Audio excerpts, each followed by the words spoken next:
ரசூலுல்லாஹி ஸல்லல்லாஹு அலைஹி வஸல்லம் சொன்னார்கள், ஒரு அடியான் எப்படி வாழ்வானோ அப்படித்தான் மரணிப்பான்.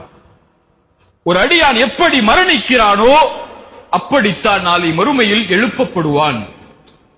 ரசூலுல்லாஹி ஸல்லல்லாஹு அலைஹி வஸல்லம் பல ஹதீஸில் நமக்கு அதை சொன்னார்கள். நாளை மறுமையில் ஒருவன் தல்பியாவை ஓதிக்கொண்டு வருவான், எழுந்து வருவார். அவர் யார்? ஹஜ்ஜில் மரணித்தவர். நாளை மறுமையில் இரத்தங்களை சொட்ட சொட்ட ஒருவர் வருவார். அவர் யார்? ஷஹீதில் மரணித்தவர்.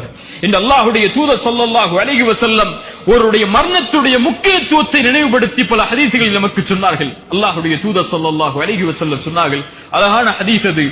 யாரை அல்லாஹ் நாடுகிறானோ, யாருக்கு அல்லாஹ் நலவை செய்வானோ அவர்களுக்கு செயல்களை செய்யுமாறு அல்லாஹ் மாற்றுவான். சஹாபாக்கள் கேட்டார்கள், யா அல்லாஹ், யா ரசூலல்லாஹ், என்ன செயல்களை செய்யுமாறு அல்லாஹ் மாற்றுவான்?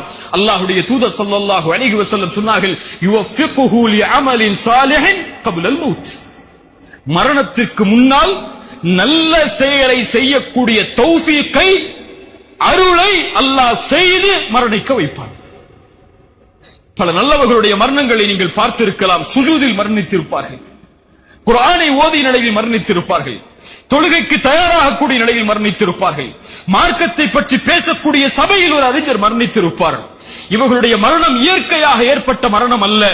இவருடைய மரணத்தை தேர்ந்தெடுத்து இந்த நிலையில் இவர்களுடைய உயிர்கள் கைப்பற்றப்பட்டு இதே நிலையில் நாளை மறுமையில் அவர் எழுப்பப்படுவதை அல்லாஹ் விரும்பினான். அல்லாஹ் அதை ஏற்படுத்தினான் அவருக்கு மரணத்திற்கு முன்னதாக.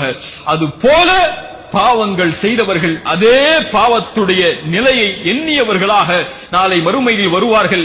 அதில் மிக கேவலமுடைய மரணத்துடைய செயல் வட்டியோடு மரணித்தவன், வட்டியை தன்னுடைய கணக்கில் கொண்டு மரணித்தவன், வட்டியோடு தன்னுடைய செல்வத்தை சேகரித்து மரணித்தவன், வட்டி கொடுத்து மரணித்தவன், வட்டியோடு தொடர்பு பட்டு மரணித்தவன் நாளை மறுமையில் எழுந்து வருவான். அந்த முஃமின்களுக்கு முன்னால், அந்த நல்லவர்களுக்கு முன்னால், அல்லாஹ் ஒதுக்கக்கூடிய வலதுபுற கூட்டத்திற்கு முன்னால், ஒட்டுமொத்த உலகத்திற்கு முன்னாலும் ஷைத்தானால் தீண்டப்பட்டவனை போல. அல்லாஹ் இந்த மரணத்தில் இருந்து நம்மை பாதுகாப்பானாக. ஏன்? ذلك بأنهم قالوا إنما البيع مثل الربا. ஏன் தெரியுமா? அவர்கள் சொன்னார்கள், வட்டியும் வியாபாரமும் ஒன்றுதான் என்று. வியாபாரம் செய்தாலும் செல்வம் பெருகும், வட்டி பெற்றாலும் செல்வம் பெருகும் என்று வியாபாரத்தையும் வட்டியையும் தொடர்பு பட்டார்கள். அல்லாஹ் சொல்லுகிறான், வஹல்லல்லாஹுல் பைஅ வஹர்ரம ரிபா. அல்லாஹ் வியாபாரத்தை அனுமதிக்கிறான், அல்லாஹ் வட்டியை தடுக்கிறான்.